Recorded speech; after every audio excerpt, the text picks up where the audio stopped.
In an innovative environmental initiative, Bhumani, who is a resident of Dibrugarh, Assam, is all set to travel across the Brahmaputra by boat made from waste plastic bottles.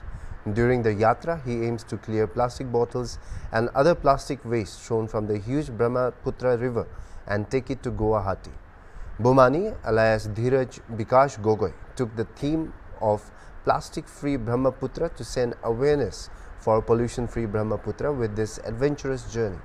According to reports, it is a 28 feet long, 5 feet wide boat and is made from 3,300 waste plastic bottles. Bhumani will leave from Dibrugarh for Guwahati on 1st June and reach Guwahati in 13 days with 3 companions. Earlier, Bhumani has crossed the Brahmaputra in plastic bottle boats and travelled to Majoli, Dihingmukh, Changpara and other places.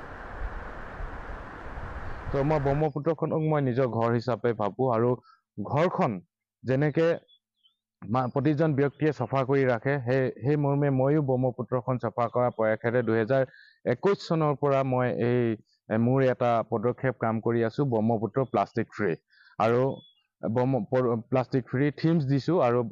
তাৰ হেৰিটো হৈছে যে কি ব্ৰহ্মপুত্ৰখন প্ৰদূষণ মুক্ত কৰা আৰু ব্ৰহ্মপুত্ৰখন প্ৰদূষণ মুক্ত কৰাৰ স্বাৰ্থেৰে মই এখন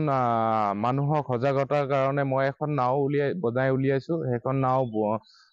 প্ৰায় দীঘল হৈছে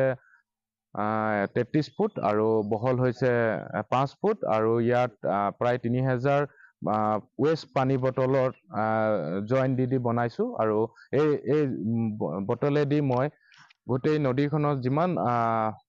মানে চৰচাপৰিত লাগি থকা প্লাষ্টিকৰ যি প্ৰদূষণ কৰি ৰখা ব্ৰহ্মপুত্ৰখনত